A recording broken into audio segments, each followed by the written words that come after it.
بسم اللہ الرحمن الرحیم۔ السلام علیکم۔ کنزا شادی کی رات گھر سے بھاگی تو کچھ لڑکوں نے پکڑ لیا۔ عزت لوٹنے لگے تھے کہ ایک جن زادے نے اسے بچایا، پر بدلے میں اس سے 3 بچے۔ بھائی جان، اب اس چڑیل اور اس کے بچوں سے تو ہمارا پیچھا چھوٹ گیا۔ اب ساری دولت کے وارث صرف ہم دونوں اور ہمارے بچے ہوں گے۔ اس عورت کی بات سن کر پلنگ پر بیٹھا ہوا مرد، جو اس کا چھوٹا بھائی تھا، وہ بہت خوش ہوا اور اس نے اپنی بہن کو اس کے حصے کے کاغذات دے دیے تھے۔ پھر اس نے کہا، باجی، تم نے اس چڑیل کا تو پکا بندوبست کر لیا ہے نا؟ وہ واپس تو نہیں آئے گی؟ اس نے پورے یقین کے ساتھ جواب دیا، ارے ایسا ویسا بندوبست؟ عامل بھورے شاہ نے پورا یقین دلایا ہے کہ اب وہ چڑیل کسی صورت بھی اس کی قید سے آزاد نہیں ہو سکتی، زندگی بھر وہ قید میں رہے گی۔ وہ دونوں خوش ہو کر قہقہے لگانے لگے، لیکن ان کی یہ خوشی بس تھوڑی دیر کی ہی مہمان تھی۔ وہ جس کمرے میں بیٹھے تھے، اچانک ہی اس کی سب کھڑکیاں دروازے دھڑ دھڑ کرتے بند ہو گئے۔ دن کی روشنی میں بھی کمرے میں گھپ اندھیرا چھا گیا۔ وہ دونوں گھبرا کر اٹھ کھڑے ہوئے۔ بھائی نے بہن سے پوچھا، باجی، یہ سب کیا ہو رہا ہے؟ وہ عورت خود بھی بہت گھبرائی ہوئی تھی۔ اس نے کہا، پتہ نہیں، اچانک سے کھڑکی دروازے بند ہو گئے اور وہ بھی خود بخود، سمجھ نہیں آ رہا کیا ہوا ہے۔ وہ اندھیرے میں راستہ ٹٹولتی ہوئی سوئچ بورڈ کے قریب آئی اور بٹن دبا کر لائٹ جلانے کی کوشش کرنے لگی، لیکن کوئی بھی لائٹ نہ جل سکی۔ اچانک سے اسے اپنے پیروں سے کوئی نرم سی چیز ٹکراتی ہوئی محسوس ہوئی تو وہ بدک کر پیچھے ہٹی۔ پیچھے ہٹنے کے دوران اس کا پیر کسی کرسی سے ٹکرایا اور وہ پہلو کے بل نیچے گر گئی۔ اس کے ساتھ ہی اس کے بازو کی ہڈی کا تڑاخا سنائی دیا۔ اس کے منہ سے زوردار چیخ نکل گئی۔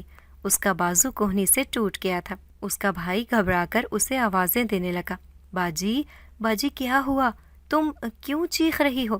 لیکن جیسے ہی اس نے سامنے دیکھا، وہ خوف سے چیخ پڑا۔ اس کے سامنے ایک بڑا سا سفید بلّا تھا جو ہوا میں معلق تھا۔ وہ بلّا کم شیر زیادہ دکھائی دیتا تھا۔ اس کی دونوں آنکھوں کی جگہ انگارے دہک رہے تھے۔ اس بلے نے اس کی طرف دیکھتے ہوئے حلق سے غراہٹ کی آواز نکالی تو وہ بھی وحشت اور دہشت کے عالم میں چیختا ہوا پیچھے ہٹا اور بیڈ پر جا گرا۔ بلے نے اس پر چھلانگ لگائی اور اس کے سینے پر دھرنا دے کر بیٹھ گیا۔ بلے کو اس طرح اپنی چھاتی پر بیٹھتے دیکھ کر خوف سے اس کی آواز نکلنی ہی بند ہو گئی۔ وہ بس ڈر سے کانپتا رہا۔ بلے کا وزن اتنا زیادہ تھا کہ اس کو اپنی سانس رکتی ہوئی محسوس ہوئی۔ تبھی کمرے کی لائٹ جل اٹھی۔ فرش پر گری ہوئی اس کی بہن بمشکل اٹھی تو ایک بڑے سے بلے کو اپنے بھائی کے سینے پر بیٹھے دیکھ کر اس کی آنکھیں پھٹی کی پھٹی رہ گئیں۔ اس نے لرزتی ہوئی آواز میں کہا، یہ بلّا کہاں سے آیا؟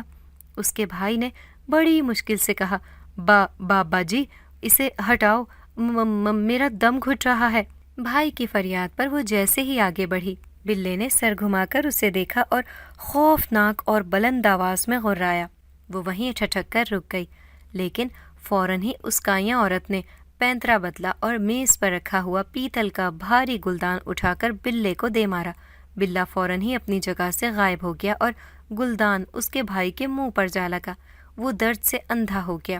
اسی وقت انہیں ایک خوفناک قہقہے کی آواز سنائی دی، اماں، میں نوید سے ہرگز شادی نہیں کروں گی۔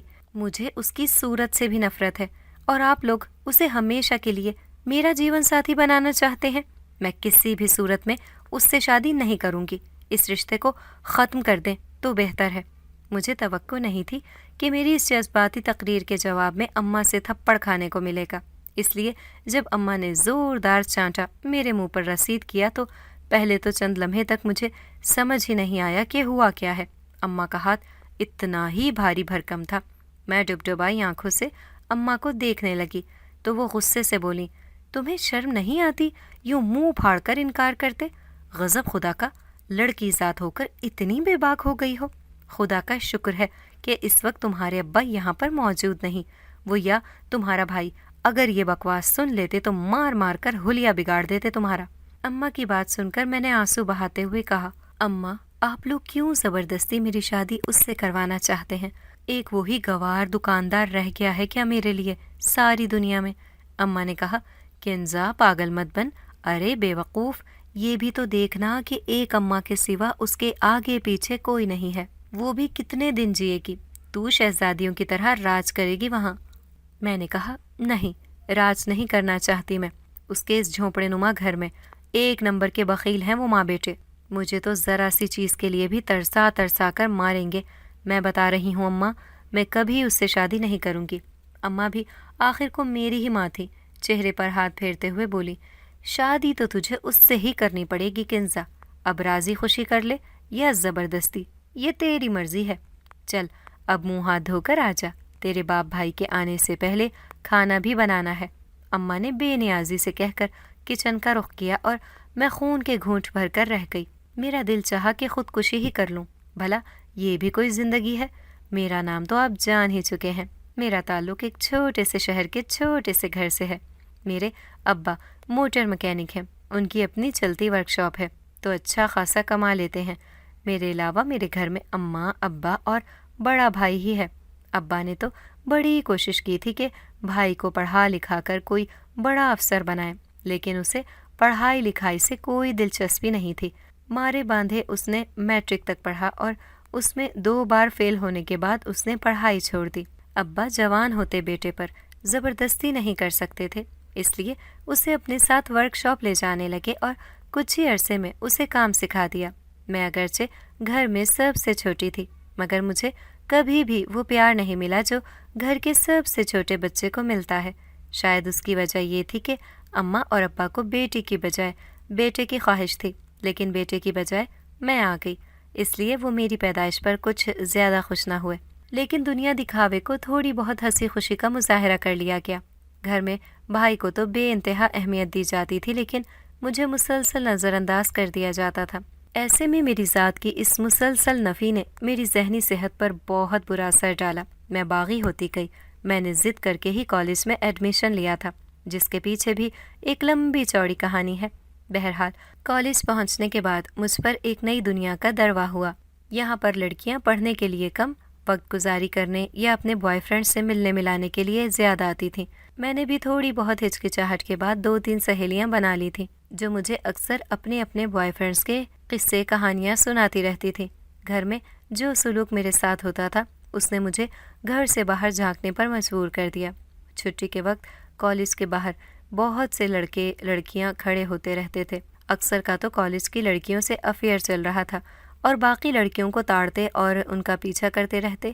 کالج گھر سے زیادہ دور نہیں تھا، اس لیے میں ایک اور لڑکی کے ساتھ پیدل ہی آتی جاتی رہتی تھی۔ یہ سارا راستہ میں جان بوجھ کر چہرے پر سے نقاب ہٹا لیا کرتی تھی۔ میں بہت خوبصورت تھی اور اس بات سے بخوبی واقف تھی۔ اپنی سہیلیوں کی اپنے بوائے فرینڈس کے بارے میں باتیں سن سن کر میرے دل میں بھی کسی کی چاہت ہونے کی خواہش مچلنے لگی تھی۔ چند دن گزرنے کے بعد میں نے محسوس کیا کہ ایک لڑکا کالج سے چھٹی کے وقت میرا پیچھا کرتا رہتا ہے۔ وہ چھٹی کے وقت بائک لیے باہر کھڑا ہوتا اور منتظر نگاہوں سے گیٹ کو تکتا رہتا۔ جیسے ہی میں باہر نکلتی وہ سنبھل کر بیٹھ جاتا اور پھر بائک کو بہت ہی آہستہ آہستہ چلاتا میرے پیچھے آتا اور گلی کے نکڑ پر پہنچ کر واپس چلا جاتا۔ کافی دن تک یہی سلسلہ چلتا رہا، یہاں تک کہ میری سہیلی فری نے بھی اس بات کو محسوس کیا۔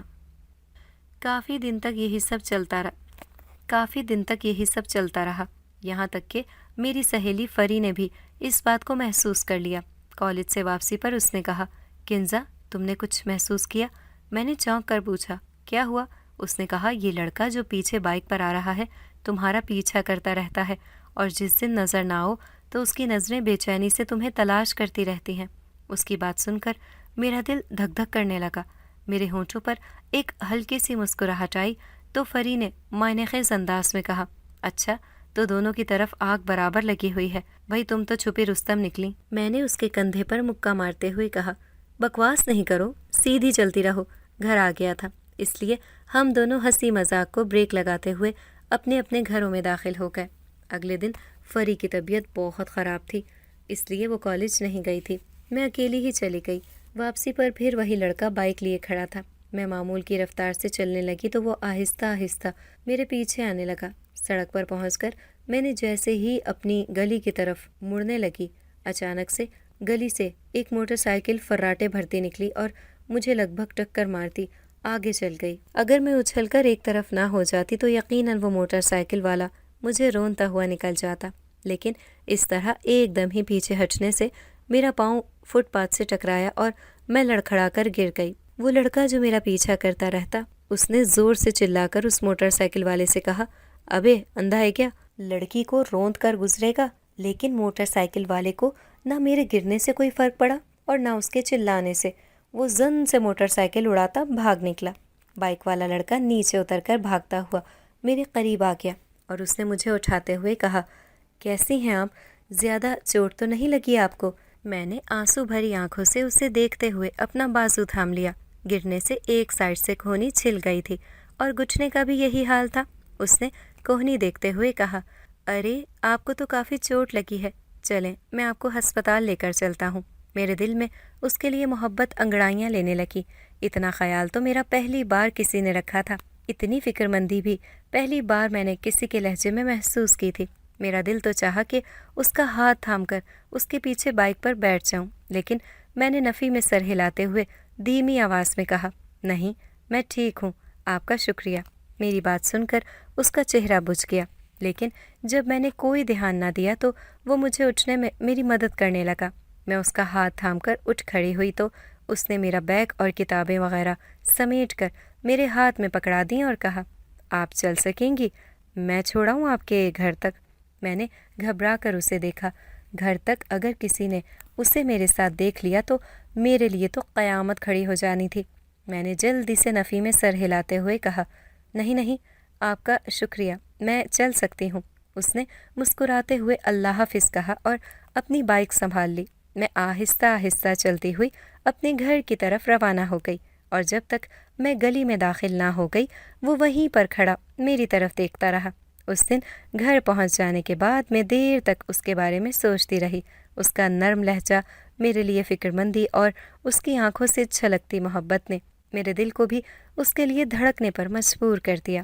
اگلے 2 دن میں کالج نہیں گئی اور دوسرے دن شام کو فریاد ہم کی۔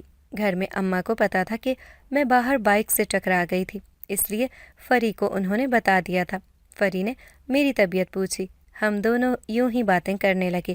جب اماں باہر گئیں تو فری نے قریب ہو کر رازدارانہ لہجے میں کہا، 2 دن باہر نہیں نکلے تم اور اس کا حال بگڑ گیا ہے۔ میں نے چونک کر پوچھا، کیا مطلب؟ کس کا حال؟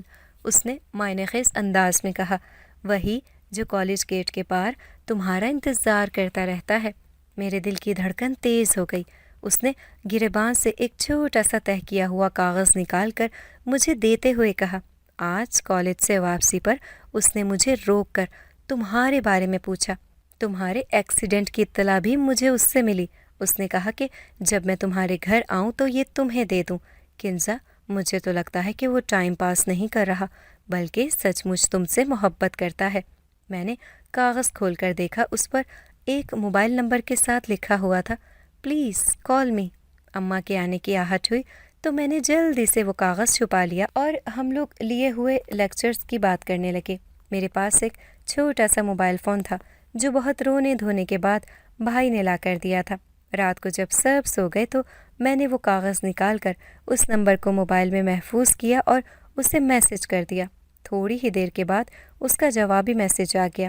اس دن مجھے اس کا نام معلوم ہوا کہ وہ آدم ہے۔ یوں اس دن جو ہماری ایک دوسرے سے گفتگو شروع ہوئی تو جلدی ہی ہم دونوں ایک دوسرے کے قریب آ گئے اور ایک دوسرے سے محبت کے عہد و پیما کرتے ہوئے میں نے یہ تو سوچا ہی نہیں تھا کہ کیا میری اس سے شادی ممکن ہے۔ میں تو بس اس کی محبت میں سب کچھ بھول کر اپنی دنیا میں مگن تھی۔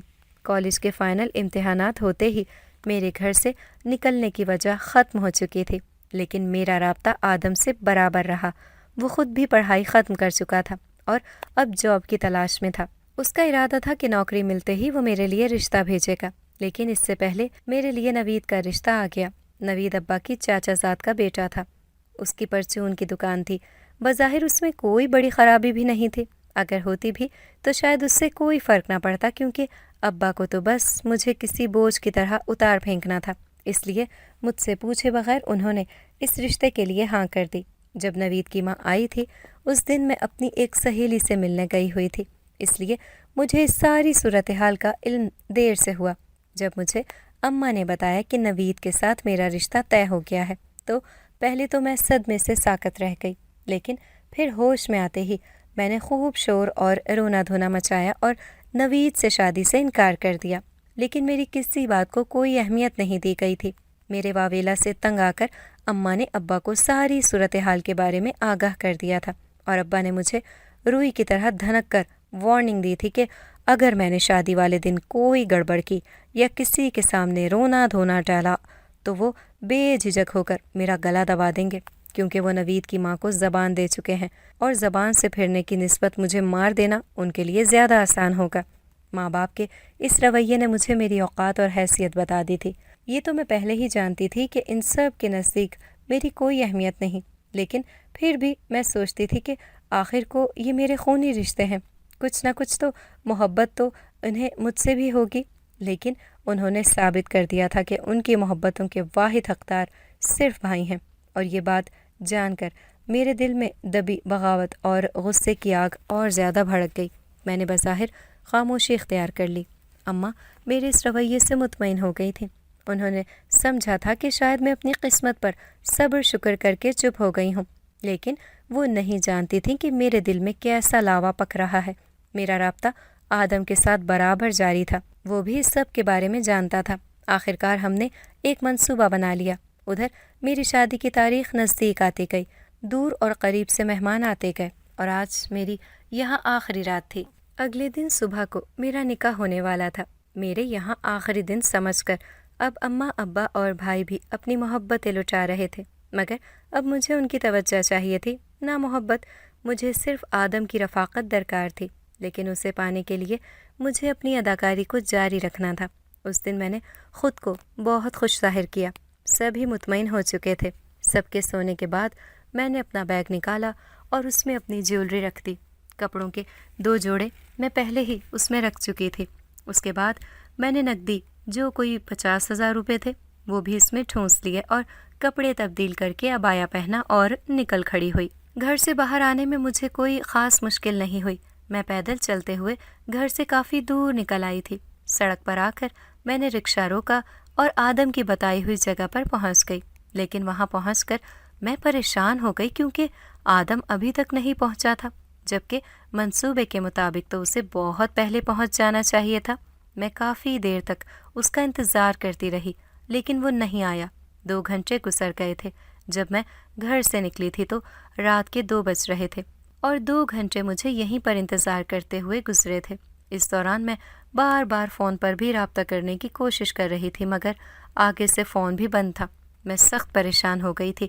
تھوڑی ہی دیر کے بعد فجر کی اذانیں ہونے والی تھیں۔ اب تو میں یہاں سے واپس بھی نہیں جا سکتی تھی کہ اماں بہت جلدی اٹھتی تھیں اور سب سے پہلے مجھے ہی اٹھاتی تھیں۔ مجھے نہ پا کر انہوں نے ابا یا بھائی کو بتا دیا ہوگا، اور وہ دونوں تو مجھے دیکھتے ہی گولی مار دیں گے۔ دل ہی دل میں یہ سب کچھ سوچتے ہوئے میں نے آخری بار فون ملایا تو خوش قسمتی سے اس بار رابطہ ہو گیا۔ میں نے کال اٹینڈ ہوتے ہی بے چینی سے پوچھا، آدم تم کہاں ہو؟ میں اتنی دیر سے یہاں کھڑی تمہارا انتظار کر رہی ہوں، مجھے بہت ڈر لگ رہا ہے، تم جلدی سے آ جاؤ۔ دوسری طرف چند لمحے خاموشی رہی، پھر آدم کی شرمندہ سی آواز سنائی دی، کنزا مجھے معاف کر دو، میں نہیں آ سکتا، بہتر ہوگا کہ تم واپس گھر چلی جاؤ۔ میرے سر پر گویا پہاڑ ٹوٹ پڑا۔ یہ وہ کیا کہہ رہا تھا؟ میں تو ساری کشتیاں جلا کر یہاں تک آئی تھی، اور وہ کتنی آسانی سے کہہ رہا تھا کہ واپس چلی جاؤ۔ مجھے لگا وہ مذاق کر رہا ہے۔ میں نے پریشانی سے کہا، یہ کیا کہہ رہے ہو آدم؟ یہ کوئی مذاق کا وقت نہیں ہے، پلیز جلدی آ جاؤ۔ آدم نے کہا، میں مذاق نہیں کر رہا کنزا، میں آنا چاہتا تھا لیکن امی نے مجھے فون پر تم سے بات کرتے ہوئے سب سن لیا تھا۔ انہوں نے مجھے سمجھایا تو مجھے احساس ہوا کہ ہم دونوں کتنی غلط حرکت کر رہے ہیں۔ میری بھی بہن ہے، کل کو اس کے ساتھ بھی یہ سب کچھ ہو سکتا ہے۔ مجھے معاف کر دو کنزا، میں یہ نہیں کر سکتا، ہمارا ساتھ بس، میں نے روتے ہوئے کہا، اور میں جو اتنی دیر سے یہاں تنہا کھڑی تمہارا انتظار کر رہی ہوں، تم نے ایک بار بھی میرے بارے میں نہیں سوچا؟ تم مجھے پہلے بتا دیتے تو میں گھر سے نہ نکلتی۔ اب تک تو سب کو پتہ چل گیا ہوگا کہ میں گھر سے بھاگ گئی ہوں۔ میں کس منہ سے واپس جاؤں؟ میرے گھر والے تو مجھے دیکھتے ہی گولی مار دیں گے۔ میں بہت کچھ بولتی رہی، لیکن اس نے تو اپنی بات سناتے ہی فون کاٹ دیا تھا۔ اچانک ہی کسی گاڑی کی روشنی مجھ پر پڑی تو میں بری طرح چونک اٹھی۔ وہ 2 موٹر سائیکلیں تھیں جن پر 4 نوجوان سوار تھے۔ ان کے ہاتھوں میں بوتلیں تھیں، شاید وہ شراب نوشی کر رہے تھے۔ میں گھبرا کر اپنے گھر کے راستے کی طرف چلنے لگی۔ جو بھی تھا، اب گھر کے علاوہ میری کوئی جائے پناہ نہیں تھی، لیکن دونوں موٹر سائیکلیں میرے پیچھے چلنے لگیں اور پھر میں دائیں بائیں چلنے لگی۔ وہ چاروں گندے فقرے کس رہے تھے۔ میں نے روتے ہوئے بھاگنے کی کوشش کی تو ان میں سے 2 نیچے اترے اور مجھے دبوچ لیا۔ اس وقت ہم لوگ ایک پرانے سے بنگلے کے سامنے تھے۔ ان دونوں نے مجھے گھسیٹتے ہوئے باقی دونوں سے کہا، آ جاؤ دوستو، شکار قابو میں ہے۔ وہ چاروں قہقہے لگاتے ہوئے مجھے اس بنگلے میں لے آئے تھے۔ میں بے بسی سے ان کے آگے ہاتھ جوڑ رہی تھی اور اس کے ساتھ ساتھ اس وقت کو کوس رہی تھی جب میں نے آدم کی محبت پر بھروسہ کر کے گھر سے باہر قدم نکالا تھا، لیکن وہ شراب اور ہوس کے نشے سے چور چور تھے۔ وہ کتوں کی طرح مجھے بھنبھوڑنے لگے تھے کہ اچانک ہی ایک سرد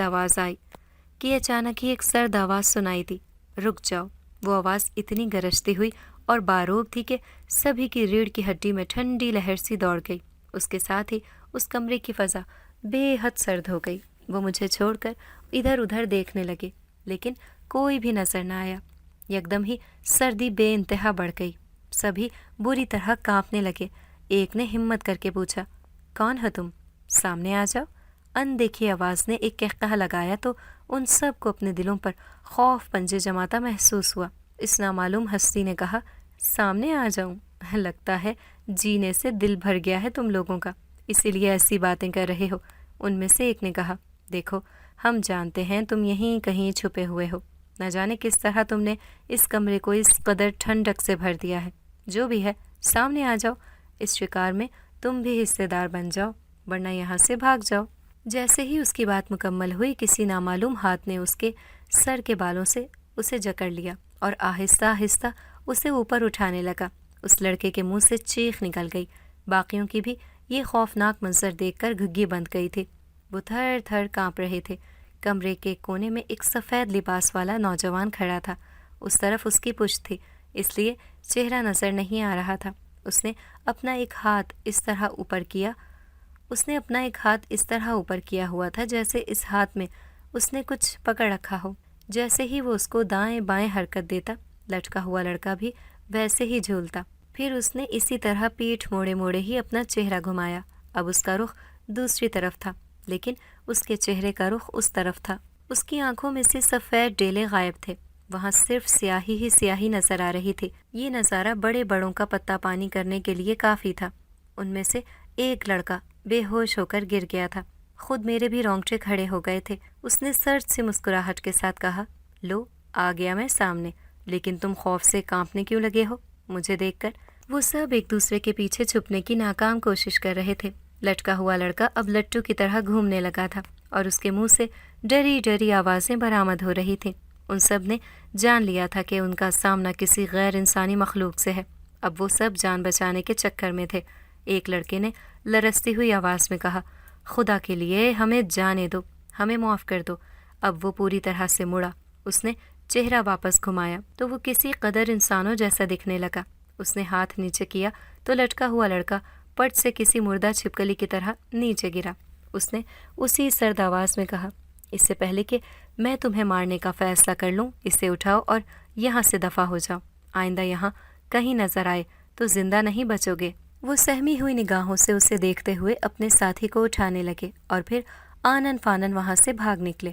ان کے جانے کے بعد وہ میری طرف متوجہ ہوا۔ میرے جسم سے بھی جان نکل رہی تھی۔ میں نے اسے اپنے قریب آتے دیکھا تو بے ہوش ہو گئی۔ ہوش آیا تو خود کو ایک آرام دہ بستر پر پڑا پایا۔ میں گھبرا کر اٹھ گئی۔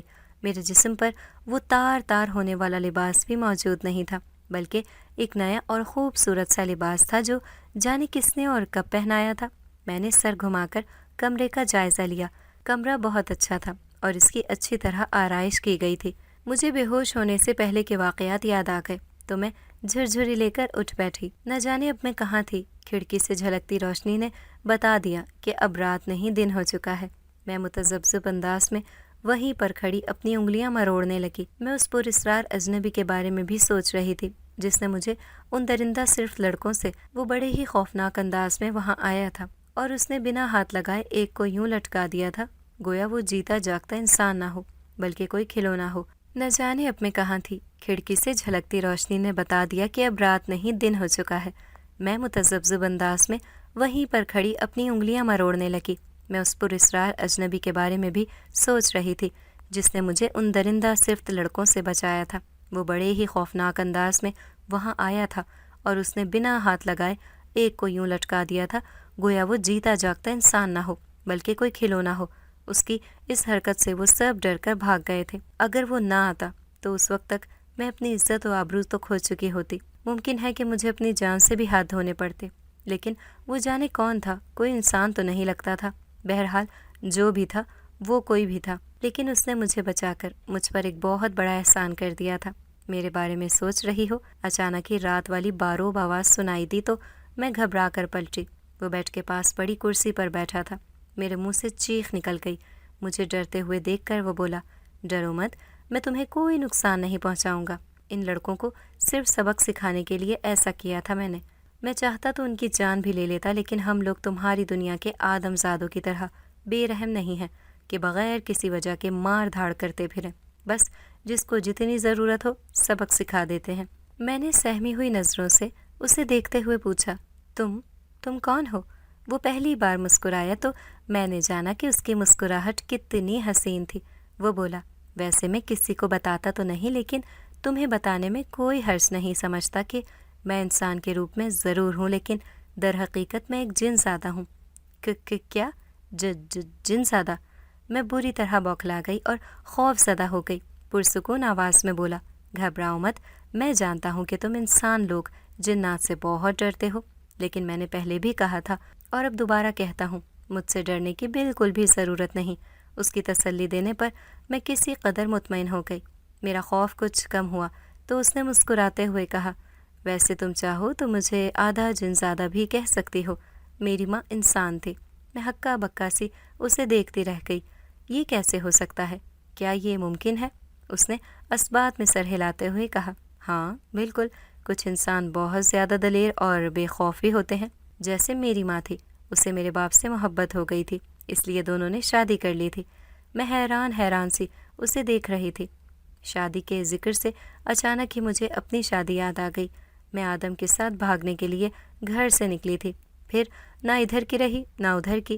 میں نے اس کی طرف دیکھتے ہوئے دھیرے سے کہا، تم جن زادے ہو، میرے بارے میں تو سب کچھ جان ہی گئے ہوگے۔ وہ بولا، ہاں، میرا علم مجھے جتنا بتاتا ہے اتنا تو جان ہی گیا ہوں۔ تم جس کے لیے گھر سے بھاگی تھی وہ تمہیں بیچ راستے میں ہی چھوڑ گیا ہے۔ میری آنکھوں سے آنسو بہہ نکلے۔ میں نے سر جھکا لیا تو اس نے کہا، اب کیا کرو گی؟ میں نے کہا، مجھے کچھ نہیں سمجھ آ رہا کہ میں کیا کروں اور کہاں جاؤں۔ اب تو اپنے باپ کے گھر بھی نہیں جا سکتی کہ اب وہ مجھے دیکھتے ہی مار دیں گے۔ اس نے کہا، ٹھیک ہے تو تم میرے ساتھ رہ جاؤ، ویسے بھی مجھے کسی لڑکی کی تلاش تھی۔ میں نے خوف زدہ نگاہوں سے اسے دیکھتے ہوئے کہا، کیوں؟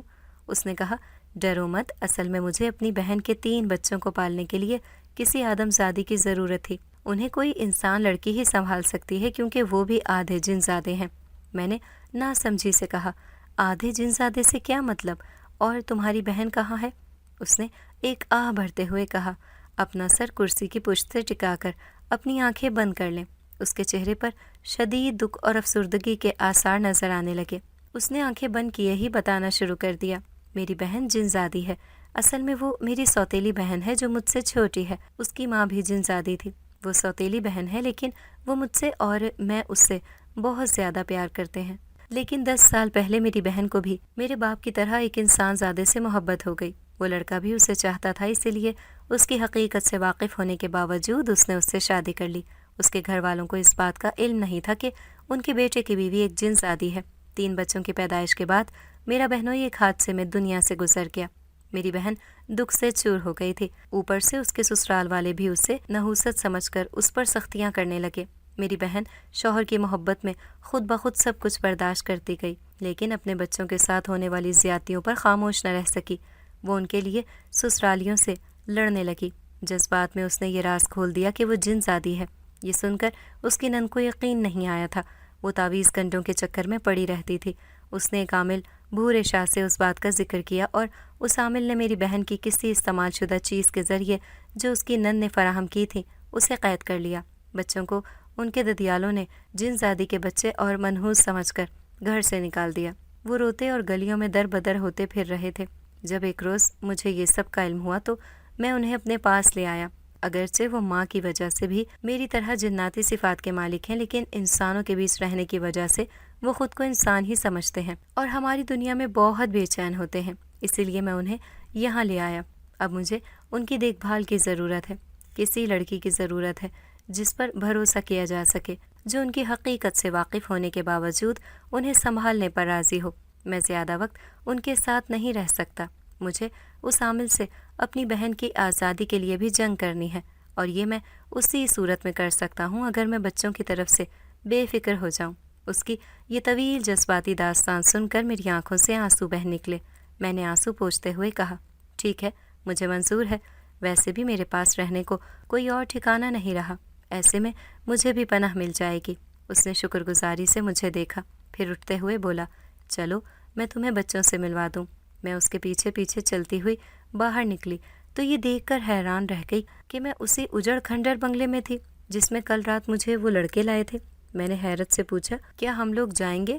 اس نے کہا، نہیں، ہمیں کچھ دن تک یہاں پر رہنا ہے، بچے بھی یہی ہیں اور 2 دن بعد کہیں اور جانا ہے۔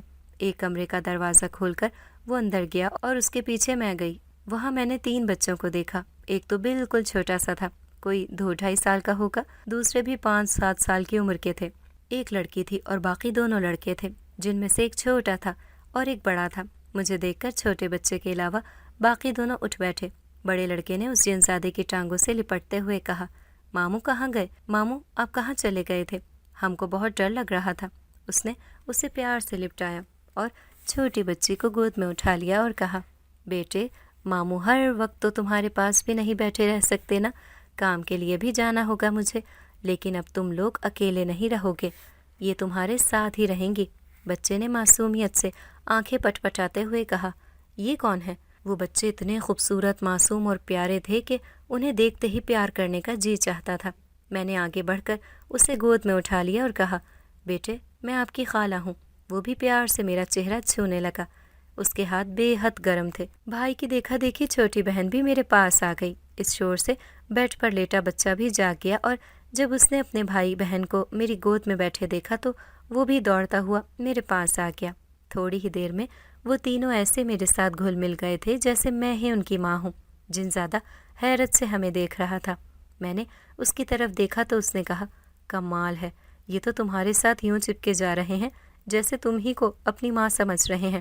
میں نے مسکراتے ہوئے کہا، بچے صرف محبت کی زبان سمجھتے ہیں، انہیں جہاں سے پیار ملتا ہے بس پھر وہیں کے ہو جاتے ہیں۔ وہ مسکرا کر سر ہلاتے ہوئے اٹھ کھڑا ہوا۔ اس نے کہا، ٹھیک ہے، اب میں جاتا ہوں، کوشش کروں گا جلد آؤں۔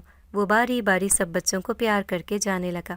میں نے آواز دے کر پوچھا، تمہارا نام کیا ہے؟ وہ باہر نکلتے ہوئے بولا، میرا نام رکن ہے۔ رکن چلا گیا۔ میں بچوں کے ساتھ اکیلی رہ گئی۔ رکن نے وہاں سے باہر جاتے ہوئے ہی اپنی بہن کے گھر کا رخ کر لیا۔ اس وقت اس کی بہن کی وہ نند اپنے گھر بیٹھی اپنے کارنامے پر خوش ہو رہی تھی۔ وہ اپنے دوسرے بھائی کے پاس بیٹھی کہہ رہی تھی، بھائی جان، اب اس چڑیل اور اس کے بچوں سے تو ہمارا پیچھا چھوٹ گیا، اب ساری دولت کے وارث صرف ہم دونوں اور ہمارے بچے ہوں گے۔ بھائی بھی اس بات پہ بہت خوش تھا اور اس نے اپنی بہن کو اس کے حصے کے کاغذات دے دیے تھے۔ پھر اس نے کہا، باجی، تم نے اس چڑیل کا تو پکا بندوبست کر لیا ہے نا؟ وہ واپس تو نہیں آئے گی؟ اس نے پورے یقین کے ساتھ جواب دیا، ارے ایسا ویسا بندوبست؟ عامل بھورے شاہ نے پورا یقین دلایا ہے کہ اب وہ چڑیل کسی صورت بھی اس کی قید سے آزاد نہیں ہو سکتی، زندگی بھر وہ قید میں رہے گی۔ وہ دونوں خوش ہو کر قہقہے لگانے لگے، لیکن ان کی یہ خوشی بس تھوڑی ہی دیر کی مہمان تھی۔ وہ جس کمرے میں بیٹھے تھے اچانک ہی اس کی سب کھڑکیاں دروازے دھڑ دھڑ کرتے بند ہو گئے۔ دن کی روشنی میں بھی کمرے میں گھپ اندھیرا چھا گیا۔ وہ دونوں گھبرا کر اٹھ کھڑے ہوئے۔ بھائی نے بہن سے پوچھا، باجی، یہ سب کیا ہو رہا ہے؟ وہ عورت خود بھی بہت گھبرائی ہوئی تھی۔ اس نے کہا، پتہ نہیں، اچانک سے کھڑکی دروازے بند ہو گئے اور وہ بھی خود بخود سمجھ نہیں آ رہا تھا کہ کیا ہوا ہے۔ وہ اندھیرے میں راستہ ٹٹولتی ہوئی سوئچ بورڈ کے قریب آئی اور بٹن دبا کر لائٹ چلانے کی کوشش کرنے لگی، لیکن کوئی بھی لائٹ نہ جل سکی۔ اچانک ہی اسے اپنے پیروں سے کوئی نرم سی چیز ٹکراتی ہوئی محسوس ہوئی تو وہ بدک کر پیچھے ہٹی۔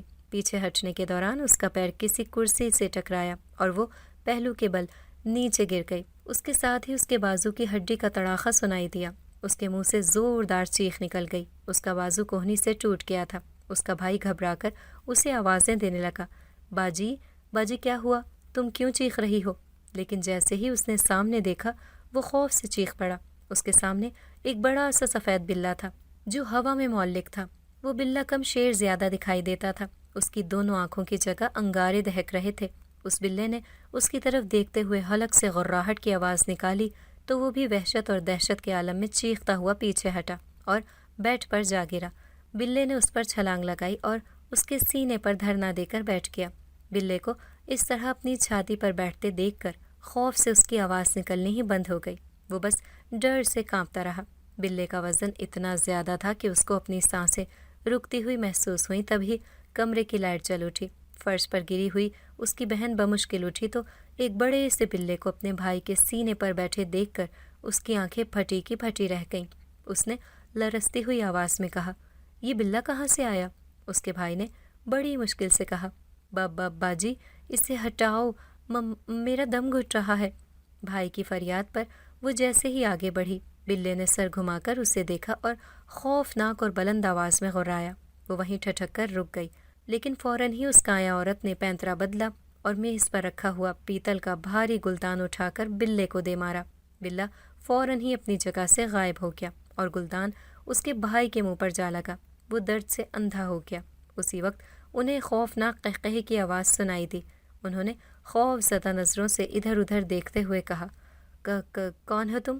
اس آواز نے کہا، میں کون ہوں اس سے تمہیں کوئی غرض نہیں۔ مجھے میرے سوال کا جواب دو، ورنہ تو اور تیرا بھائی دونوں جھلس کر مر جائیں گے۔ جس عورت کو بھورے شاہ کے پاس قید کرایا ہے تم نے، اس پر عمل کرانے کے لیے بھورے شاہ کو تم نے کیا دیا تھا؟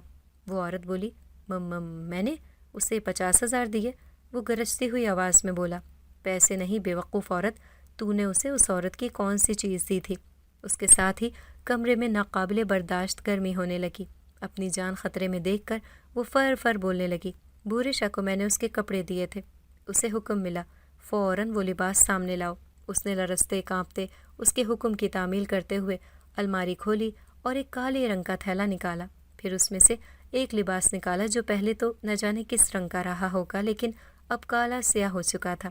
اس نے لباس نکال کر سامنے رکھا تو اس کو کہا گیا، اب اپنا ہاتھ اس کے اوپر رکھو۔ چاروں ناچار اس کو ایسا ہی کرنا پڑا۔ اس نے اپنا ہاتھ اوپر رکھا تو اچانک ہی کسی تیز دھار چیز نے اس کی ہتھیلی پر کٹ لگا دیا۔